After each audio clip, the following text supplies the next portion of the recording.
Hi, so I thought I would make a video about being an Enneagram Type 5, and this time I'm not going to go all into the long stories and personal life experiences and all that stuff because I think it makes the video too long and too convoluted, and it's not helpful for my comrades that are also Enneagram Type 5s. And I think outsiders that are not Enneagram Type 5s are just not going to get it. So I want to be helpful because I've seen so many videos on YouTube of other people trying to explain Enneagram Type 5s. I've seen this one channel that's popular where he makes jokes about what an Enneagram Type 5 is like, and they really don't get us. They really don't understand us because they're not our personality. We're different. So I'm going to explain it as a Type 5, and I'm hoping that my information will help other people that are Enneagram Type 5s. So I'm going to go by Enneagram Institute. That's what it looks like. It's a really good website if you haven't heard of it. I'm sure you have if you've Googled. So I'm going to break it down and just read their description. Okay, so Type 5 in brief. 5s are alert, insightful, and curious. They are able to concentrate and focus on developing complex ideas and skills. Independent, innovative, and inventive, they can also become preoccupied with their thoughts and imaginary constructs. They become detached, yet high-strung and intense. They typically have problems with eccentricity, nihilism, and isolation. At their best, visionary pioneers, often ahead of their time, and able to see the world in an entirely new way. Okay, so let me break it down. Okay, so 5s are alert, insightful, and curious. So that can be applied to anything, really. It can be applied to us in a classroom setting where we're trying to pay attention to what the professor or teacher is saying, and we're insightful and curious about the subject. And so oftentimes we, or at least I do, I took notes and really wanted to memorize what was being said, and I would ask questions and interact so I can gather more information about whatever I was interested in. It can also be in a meeting, and I've had bosses say they like my enthusiasm. I'm not enthusiastic. I really don't have to like the meeting or the subject matter. I'm just curious. So they're wrong on thinking I'm enthusiastic. I'm gathering information and just trying to understand. And so, but I'm alert and able to focus on what's being presented at hand. Alert, insightful, and curious. It could be about a conversation you're having with a person. And you might have some insights that they've never heard of before. I've been told, wow, that's insightful, or wow, you're perceptive. No one's ever understood me like that before. No one's ever said that to me before. And it's because I'm able to figure them out, and, you know, it is what it is. It could be we're alert and insightful and curious about a thunderstorm. We could be curious about something going on in nature, like the leaves of a tree is ruffling and we're looking at the pattern. It could be we're looking at a lizard playing in the yard or on the wall of our backyard. It could be anything, literally. It could be people interacting at a park or at a shopping center. Whatever has our curiosity that we're watching, we'll be alert, focused, and curious about what's going on, and insightful about what we think is going on, you know, because we're observing the interaction. We're not creepy, though. We're not creepsters. So I guess I shouldn't say, you know, the thing about people watching, but I think everybody's people watching. But anyway, moving on. Okay, so able to concentrate and focus on developing complex ideas and skills, independent, innovative, and inventive. So I think that is where we are misunderstood. So in the workplace, that is really tough, because sometimes we'll see a need, we'll see a hole in something and say, hey, you know, this might be a good way of making this work more efficiently. And people that don't like change will really resist that and really not like it and really not like us. So, and two, in grad school or, you know, a college setting, will come up with a good idea for a project. Like, say you're stuck in a science project and you're stuck with people that aren't very into the project, and you're wanting that high grade. So you'll come up with an idea for a project, and sometimes you're stuck doing the whole thing because nobody wants to do any of the work. Been there. So basically it's coming up with the idea that's outside the box, and either people will go along with it because they're being lazy, or they will fight you because they don't want change. So that's where it's hard being an Enneagram Type 5 and having the skill of thinking outside the box and being inventive, because it's either embraced because people are lazy and they're not going to contribute and help, or because of or we will be met with opposition and butt heads with people that are not going to embrace change and do not want change to happen. They are stuck in their ways. They want familiarity. They want things to be the same. So that's what's hard about being an Enneagram Type 5. Let's see what else. Preoccupied with their thoughts and imaginary constructs. So I know what you're thinking, and no, we are not psychotic. There's no voice in my head.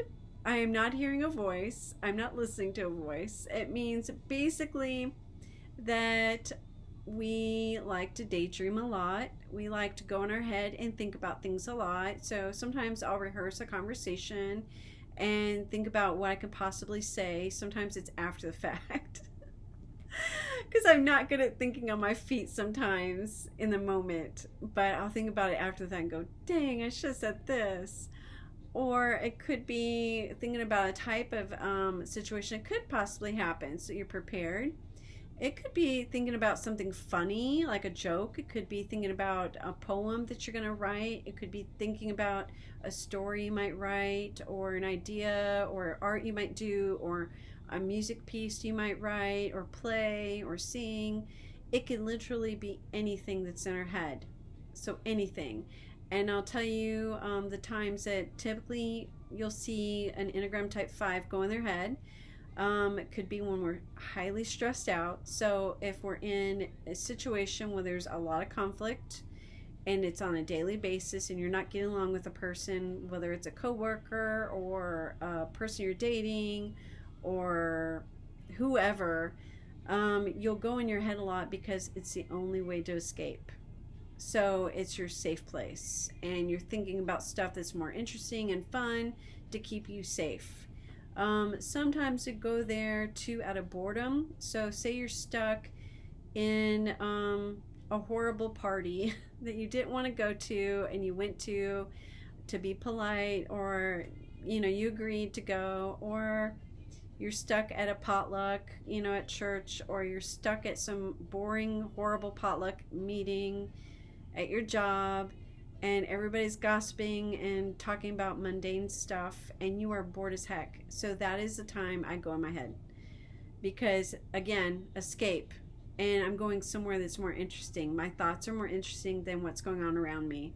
So that's why we go in our head. It's escape. Sometimes it's more interesting, sometimes it's more safe than the reality going around us, excuse me.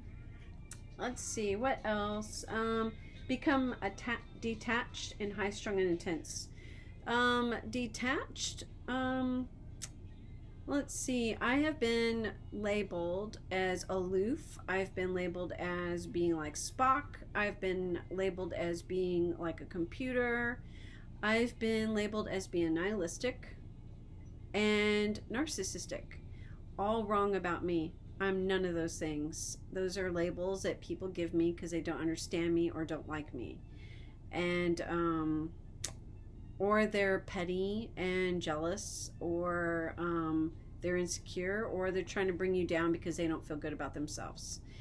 So, but the detachment, I would say I can appear detached, and that's because I don't want to get involved in the drama that's going on. Like someone's talking about some kind of drama stuff and they're trying to pull me in. I don't want to be pulled in, so I'm going to detach. Or maybe somebody is being rude and I'll detach. Or maybe somebody's being emotional and illogical, I'll seem detached. With the, let's see, high strung and intense. Yeah, I guess high strung and intense. Let's see how to describe that. So sometimes I'm mistaken as being hyper, and it's because I'm nervous in certain situations, or certain people make me nervous and I don't feel comfortable around them. So I'll come off as a little bit hyper and high strung, and I've been called hyper and high strung before. I've been called both those things. And I probably do appear to be that way, but I'm not hyper. Sometimes I do have energy, but it's not hyper energy. It's just energy. Um, so high strung, I guess, about whatever it is that I am worried about, I will be high strung about that. So I guess that's where that can apply. Intense. I could be intense. So intense meaning you're really focused on something serious and you're talking about something serious. And that doesn't mean all the time, though. So don't stereotype and think that this means an absolute all the time about us. So, intense focus, I think, go hand in hand. So, or hand in hand. So say we're focused on completing a task like work or a school project or whatever. That's when we can seem high strung and stressed and intense because we want it completed, but we're not pushy about it. Enneagram type 5s are usually more laid back and kind of too fearful of rejection, and so they will not be pushy. So the ones that usually take leadership and are pushy are usually the ones that are lazy, actually, and don't want to do the project, and they're hoping somebody else will step up with the actual skills. And so we get used because we're smart and our skills are there. So but we're not the pushy ones. The pushy people, the bossy people, are usually the ones that have no idea what they're talking about. So, just to make that clear, so we are not the ones, we don't push ourselves on other people. We're quite the opposite. We're observing and we're sit back and we're watching everything, and we know what to do. And sometimes we'll speak up and other times we will not. It just depends on the situation. Let's see. They typically have problems with eccentricity, nihilism, and isolation. So I would say that's when we're stressed out, in our stress mode, especially.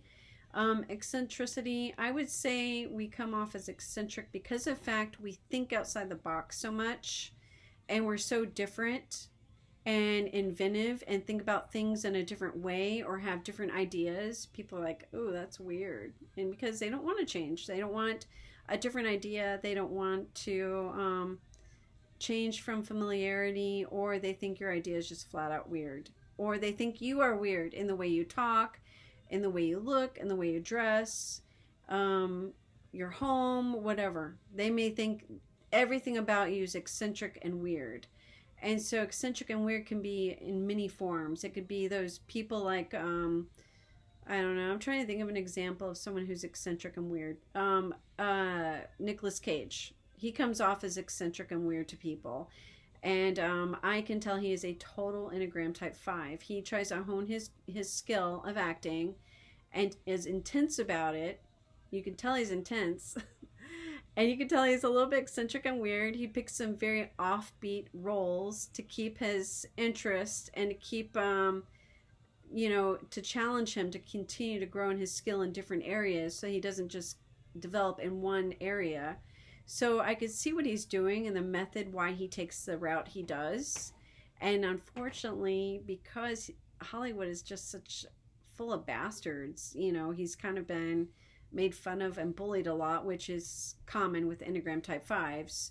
So now he's just taking any part he can get. I can tell he does try to still take some with meaning and purpose, but I think too he is taking roles that he can just get to pay the bills. Because he overspent, which in our negative state, overindulgence in our going downhill phase of being an Enneagram Type 5. He definitely met all that. Poor guy. Another typical Enneagram Type 5. Oh, I would say Edward Scissorhands movie. That is a classic Enneagram Type 5. Isolated, weird, eccentric. Never mind about the scissors. The scissors really isn't what you should focus on with that movie about an Enneagram Type 5. Focus on everything else about him. So he's outcasted by people because he's weird and different. People embrace him because he's got a skill, and then he's outcasted again. That whole movie is Enneagram Type 5. So watch that movie and ignore the fact that he's got scissors. The scissors really is just a minor thing. It's the character that you need to focus on, the fact that he's isolated and people don't accept him and he's different and trying to get along with groups of people and being different. It's a challenge. So he comes off as eccentric and weird, and that's Enneagram Type 5. Nihilism and isolation. I would say we do that when we're in our stress mode. So when we're stressed and depressed, overwhelmed by whatever's going on, it could be a bad relationship. It could be problems with work. It could be problems with finances. Whatever has us in particular stressed out as Enneagram Type 5, we will isolate and stay by ourselves because we don't want to be rejected and have even more feelings going on. So we'll try to handle it by ourselves and bottle it and move away from people because most people don't understand anyway. They don't understand our personality or us. And sometimes they're not helpful in coming up with ideas to help us problem solve our issue. So whatever it is that we're going through. So it depends on what's happening. It can make you go really dark and nihilistic and have depressing thoughts. So just think about the thoughts you have when you're depressed. If you ever get depressed, I would say everybody in their lifetime has had some moment of depression and some moment that was a stressful event in your timeline of life that has made you like contemplate, should you be alive? Do you have meaning and purpose? Why did God create you? Is there a God? And so all those questions, and we tend to think a lot in our head.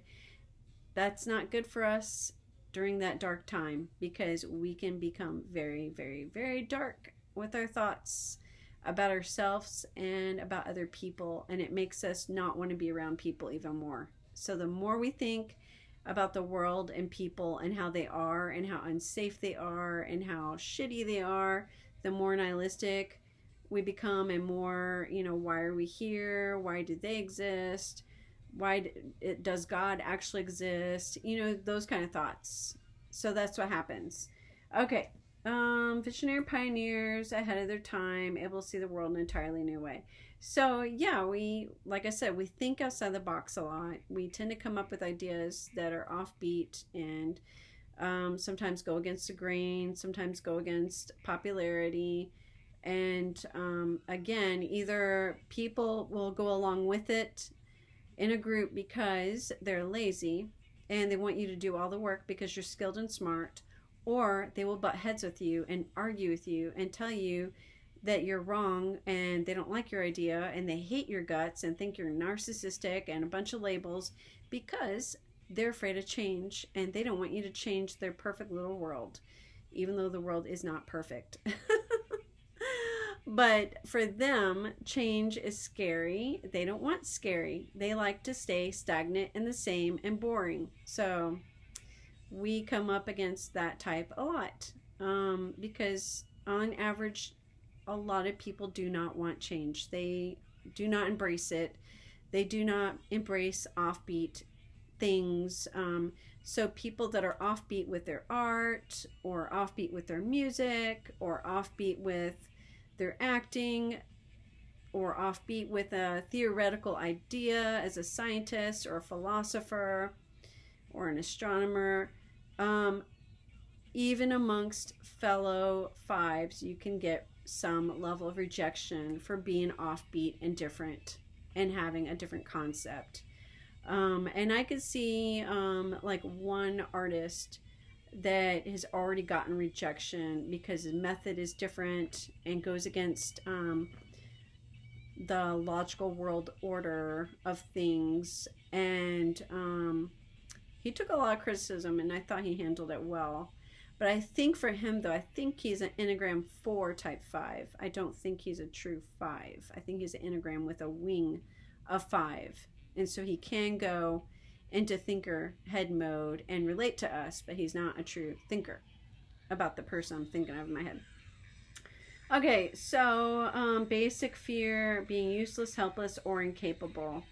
I would say that definitely applies to us with trying to master a skill and feeling like we can't master it and feeling hopeless and useless about it. So that would be me about music. So I feel like I have mastered voice, but I don't feel like I've mastered guitar and piano. I feel like just last night, in fact, I was thinking about that I could keep on going to grad school forever and continue to take private lessons if I couldn't go to grad school, that I could take private lessons for a long time before I could get to the level that I feel confident would be good enough to represent and play in front of people. And so I'm sure other people don't understand that, but that's just how an Enneagram Type 5 works. So we love pursuing any kind of knowledge so that we can master that skill, and we're worried that we're not going to master it. So we will continue to endlessly pursue education until we feel like we've mastered it, or we'll continue to work ourselves to death until we feel like we've mastered it. And so that is typical Enneagram Type 5. Basic desire to be capable and competent. So that is in the area that we're skilled with or competent in, just anything, relationships. That could be applied to a lot of things, but I think especially competent and capable with our independent selves with functioning in this world. So having a skill to survive with that you can financially support yourself with, but I think that's the main priority. Let's see. Key motivations: wants to possess knowledge, to understand the environment, to have everything figured out as a way of defending the self from the threats of the environment. I would definitely say that totally makes sense, and I agree with that to a point. I definitely want to master a skill and know as much as I can. I would like to master a bunch of skills, actually. Not just one. If I had endless money, if I was to win like the lottery and win $1 million or $1 billion, I would have my butt back in grad school, and I would have like a bunch of different degrees and different things, and trying to find the job where I felt like I fit in and was accepted the most and did the most impact with having a meaningful career and helping people. And so yeah. So I like knowledge, and I like reading different things that captures my interest. I don't necessarily have to master it, like astronomy. I don't feel the need to master that, but it does capture my interest and I like it. Let's see, what else?